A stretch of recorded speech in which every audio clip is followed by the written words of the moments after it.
Coming in at the first honorable mention, we have the knuckleballer Stephen Wright. So really good stamina. Of course, stamina. A lot of the starting pitchers have really good stamina. The knuckleballer, of course, he's not going to throw hard at all, but he has probably. I haven't used the Prime Dickey. He is in fact the only knuckleballer on the list of the honorable mentions. I will say that 81 hits per nine, which is good. 67 K per nines, it's okay. It's good for a knuckleballer. Walks per nines and home runs per nine. Walks per nine have a little bit of an impact on the PCI, not a whole lot. Home runs per nine doesn't really do anything. 71 controls, good I would say for a knuckleballer. And 82 break on his knuckleball. He has a really he's probably easily. I mean, obviously, I have him as like the top knuckler in the game, except I haven't really used a whole lot of knuckleballs. I've used him and I've used like Louis Tiant, and I think I used Necro for like one game. And out of all three of those, I've liked him the best. And as you can see, he is 300 stubs. You can go ahead and pick him up. Really good. I thought he'd go gold during the MLB season, but he unfortunately didn't. But for an honorable mention and pretty cheap, if you want to go get yourself a cheap knuckleballer, Steven Wright's your guy. Coming in the second honorable mention, we have the live series Zach Greinke, so another live series card. Four-seam changeup, two-seam slider, curveball, pretty much the best combination of pitches I guess you could probably get. Throwing a sinker instead of maybe a two-seam, and it'd probably be the best pitch repertoire you can have, maybe like a 12-6, but can't really get what you want. 93 stamina, which is good. Hits per 9, K per 9 isn't really the best, so he's going to have a pretty solid PCI. The watts per 9 kind of helped with the PCI size a little bit. 87 clutch also has an impact on the PCI a little bit. 70 control, 70 velocity, it's okay. An 83 break. He has really good break in his pitches, and now I don't actually have like his break in his pitches and like how fast he actually throws. I believe he throws 92, 91, 93. You probably get up to like 94. In another thing, and I'm also not just saying this, but he also has really good hitting for a starting pitcher, which I feel like some people overvalue a lot. It's like, oh, pitchers who rake Zach Greinke. It's like he's an okay card. He's pretty cheap, but 5K and go ahead and pick him up right away. And one really underestimated thing about this card is his 92 fielding. You don't really notice a lot of it, but fielding on a pitcher is really important. It's really, really important, especially if it's like those little hack ground balls that like barely fall in front of the catcher. With a lot of pitchers, you won't get that runner out. But Zach Greinke's got really good fielding. He was a dime at the start of the year, I do believe, but some downgrades during the year. Hits per nine, K per nine isn't the best, but I still like him. I still have him in my not in my rotation, but I still have him. He's still a pretty good pitcher to use though, and he gets this honorable mention spot. Now coming in another honorable mention spot, the last honorable mention, the 95 legend Bob Feller. Four seam, changeup slider, two seam. Obviously, this guy pitched. I don't really know a whole lot about Bob Feller. I did watch like a documentary on like fastballs, and he was mentioned in there. I believe he played in like early 1900s, like 1930, 1940 around there. Max stamina, which is good. 78 hits per nine, which is good. I feel like if it was 80, he'd be a lot for some reason higher because people see like 80 hits per nine. Like, okay, that's pretty. I'd say it's above average. The big stat he has here though, a 90K per nine, which is unreal. Obviously, Bob Feller threw really hard when he was younger. And obviously, I think this might actually be based off like one of his rookie years. 49 watts per nine. It's obviously not a very good stat, but it doesn't really have a huge impact. 89 hit home runs per nine. It doesn't really have a huge impact either. 58 control. If you're using pure analog, control doesn't really matter. It might have a small impact on it, but not really. 87 velocity. Bob Feller can throw in like high 90s, like 95, 96 around there. Not exactly something like obviously like a rolled Chapman, like 100, 100, 102 with like matched up velocity. 75 break, 97 arm strength. Obviously not very good fielding, but once again, like you don't really have to have good fielding on your pitchers, but it's more useful than you think. 6 foot 185. I don't think he can really hit. But Bob Feller gets the honorable mention spot. And plus, he's a pretty cool card that they had in the game. I'm kind of glad they added a card like this. And if you're looking for just like say, hey, I have a diamond pitcher, if you were a fan of Bob Feller and you have maybe some of his memorabilia, for an example, you can go ahead and pick this card up. Coming in at number 10, so we are starting off the actual list, it is the Live Series Chris Sale. Now, I think this was actually the first diamond I picked up in this game, was regular Chris Sale, and I've yet to, like, sell him or, like, get rid of him yet. Stamina, which is good. So he has a 2-seam, a changeup, a slider, and a 4-seam, which is, pretty much what you want. Like, those are 4 pitches that you expect to get out of your, starting pitchers, and the 4 like you want. So like 2 fastballs, a slider, and a changeup. Throwing a curveball or like a sinker or something, and he's pretty good. 72 hits per nine. I know he's gotten a couple downgrades during the year to his hits per nine. 72 is below average, I would say. I'd say you want at least like 75, 80. I'd say the 80 is like a good hits per nine that you want. 88K per nine is really good. Like the rest of his per nines are really good, and he has like really all around well-rounded stats. 83 velocity, he'll throw like 94, 93, 95. But a big thing, 94 break on that 2-seam of his. And what really annoys me about this is that obviously if you're facing off against someone and it says left-handed batter, they stack their lineup with righties. And for some reason, Chris Sale is one of the worst lefties. Like lefty on righty, if it's a righty at the bat, I don't feel confident with him just because his 4-seam and a slider are his 2 worst pitches. And like a 2-seam against a righty, it's like it's his best pitch, but it's like it's hard to throw against a right-handed pitcher. But his slider and 4-seam are bad. He throws the 4-seam pretty hard, but all around, I like this card. He's going for a 30K, so you can pick him up. I like this card. I feel like if his hits per nine were higher, he'd be like almost like a 99 Madison Bumgarner, who you might be seeing on this list later. So let's get into number 9. Coming in at number 9, and maybe some of you were expecting Clayton Kershaw to be a lot higher on this list, considering he is technically the best pitcher in this game overall wise and like stat wise. Unfortunately, in game he is not. So obviously, Matt's the same. I'm not gonna mention Sam anymore for pitchers, but you look at his per nines, unreal. 95 hits per nine, 89K per nine, 88 watts per nine, 81 home runs per nine, 89 clutch, 87 control. Now this is where it gets really shit for Clayton Kershaw. He has horrible pitches. His sinker is useless, and his changeup is pretty much useless. In the 12-6, you can't. Good players lay off of his 12-6. So he is a 4-seam slider pitcher. Just because, like, if his changeup was good, he would easily be number 1. But he obviously doesn't throw it that hard either. Like 92, 93. It's like you can pick up on it. His sinker's useless. You just forget about the sinker. He has like. He doesn't throw it that hard. He throws like 89 miles an hour and has like 50 break on it. It doesn't even look like a sinker coming in. It looks like some type of fast changeup. It's like weird movement on it. His 12-6, good players can lay off of it. He has a really good 4-seam and slider. His slider's really good. His 4-seam's really good too. But uh, I really hope they give him a better changeup next year. Just because a changeup is needed, especially with a lefty throwing against a righty. They're going to stack their lineup. It's really needed for like a 4-seam slider changeup type pitcher, and then maybe throwing a curveball there.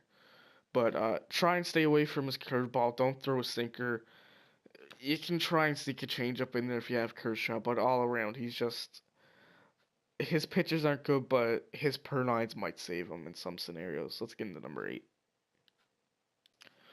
Now, number 7, we have Noah Syndergaard, the young ace of the New York Mets.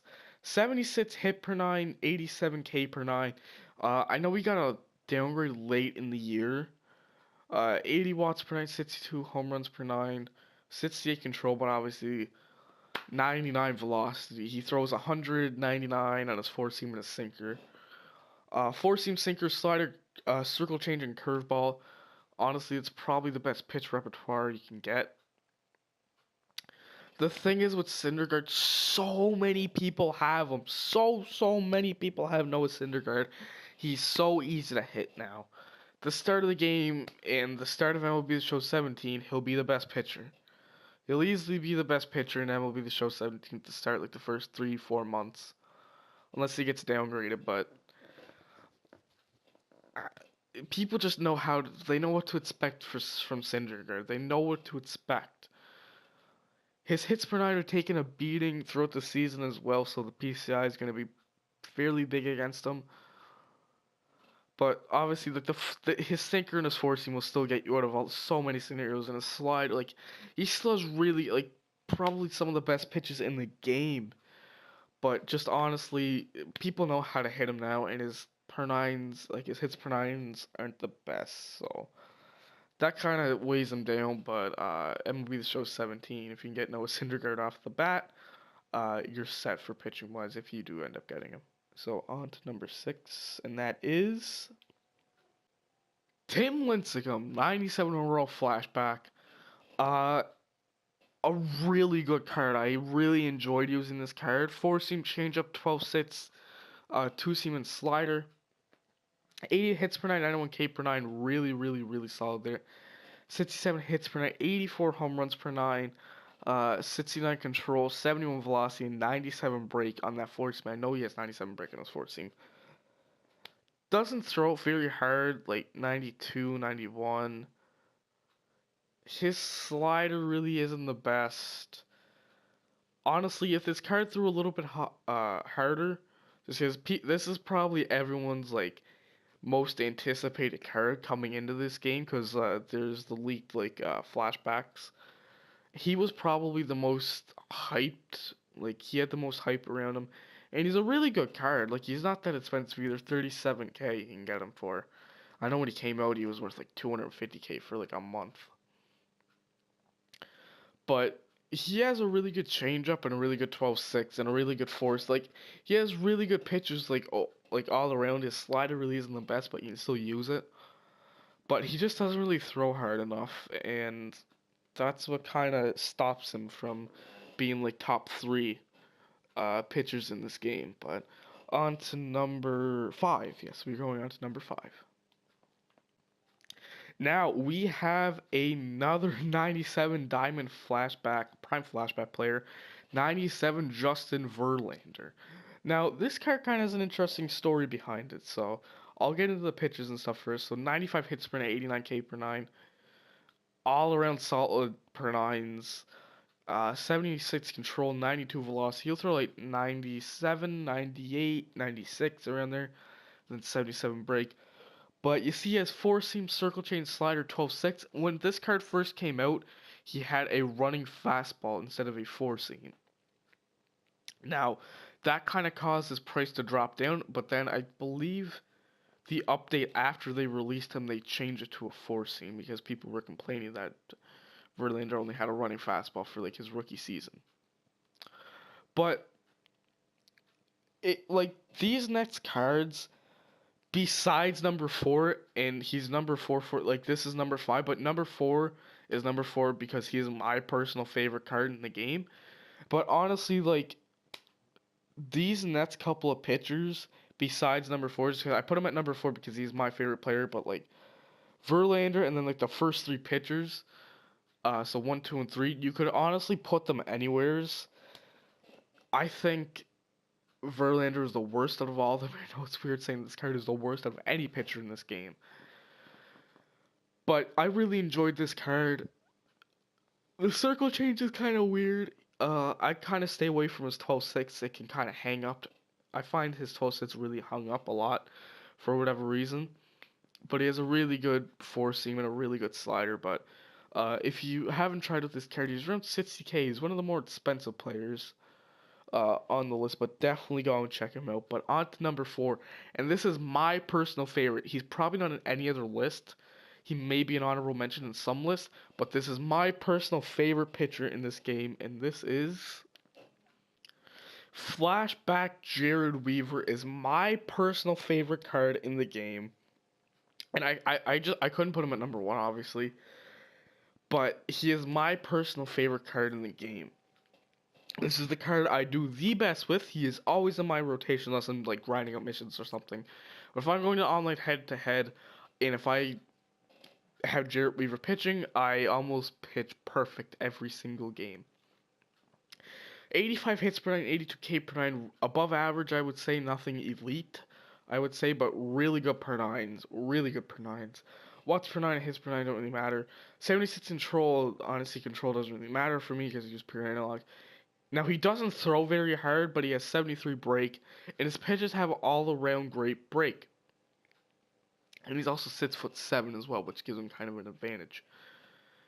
He'll throw 90, like high 80s, which isn't very good. If he threw like mid 90s, he would probably be number one on this list. So that's the only downfall, is that his fastball doesn't really throw very hard, but he has the best curveball in the game. It's like 70 miles an hour, has really good break on it. Just it gets people head over heels, and it just bleh. But his four seam and two seam are still really good, besides the fact of them not being very fast. I really like his changeup and his slider. The one downfall, though, obviously, is that he doesn't throw very hard, and he also has 5 fielding, which might actually be the lowest fielding stat in the game. But once again, fielding isn't really all that important for starting pitchers, but I still feel like it's needed. So other than that, and the velocity of his pitches, he is my favorite card in the game. He is my favorite pitcher in the game, anyways. But let's get on to number 3. In number 3, so number 3, 2, and 1, 1, 2, and 3 could honestly be any order that you want, but this is what I think they come in. 99 overall Madison Bumgarner is number 3 on the list. Maxed out hits per nines. I think he might be he is actually the only starting pitcher with maxed out hit per nine. 68 K per nine, 99 watts per nine is probably the only time where watts per nine is going to be important because it'll lower his PC. Like, facing off against this card, the PCI is going to be, like, very small. 79 home runs per nine doesn't really matter. 76 control doesn't really matter. Doesn't really throw it that hard. Throws like 91. He throws a little bit harder than the flashback Weaver. 86 break. He has the best slider in the game. Obviously, it's Bumgarner.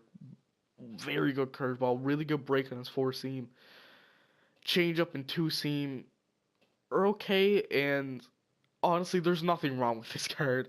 There's nothing that I can say that's bad with this card. This card was 500k for so long, and then the rookie flashback mission came out for it. The rookie flashback mission came out for it, and then this card plummeted in price. He's the top 3 pitcher in the game. A lot of people will say he's number 1. A lot of people don't put him at number 1 just because of how, like, he doesn't throw very hard. But if you throw very hard, this card would just be absolutely unstoppable. But number 2,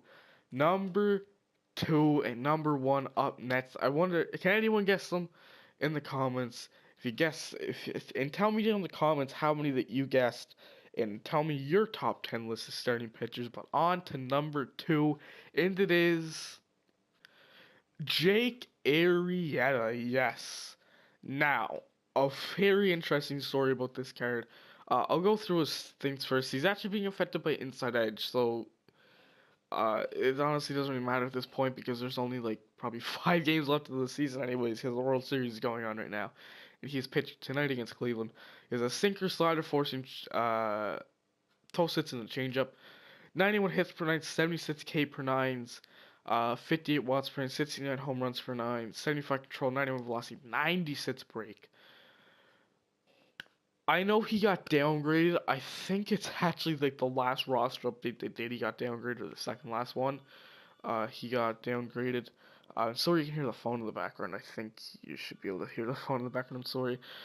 But 91 hits per nine. This card, he got lowered down by I think like 3K per nine and like 10 walks per nine.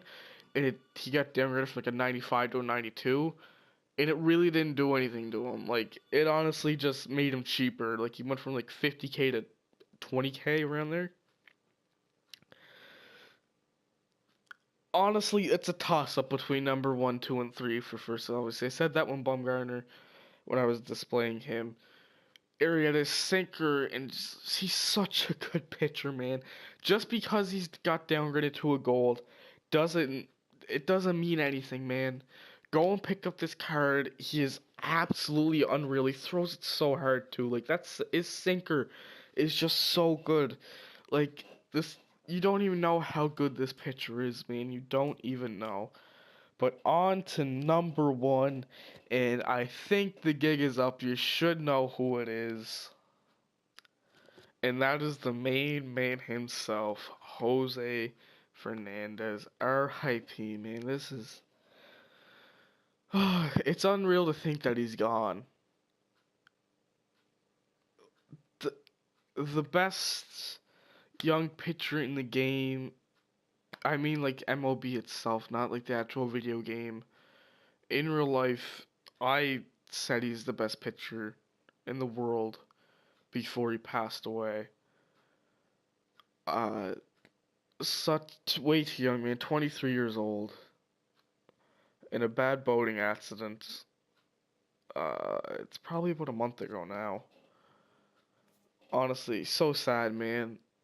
But future Hall of Famer, sorry, the best pitcher in this game by a long shot, even before he passed away. The best pitcher in this, like, not even close.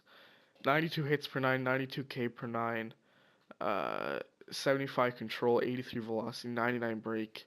When they added in his slider, his price jumped up like 30 to 40K. I, it's hard to believe he's not gonna be in next year's game, and it's gonna be sad, man. It's just sad that he's gone.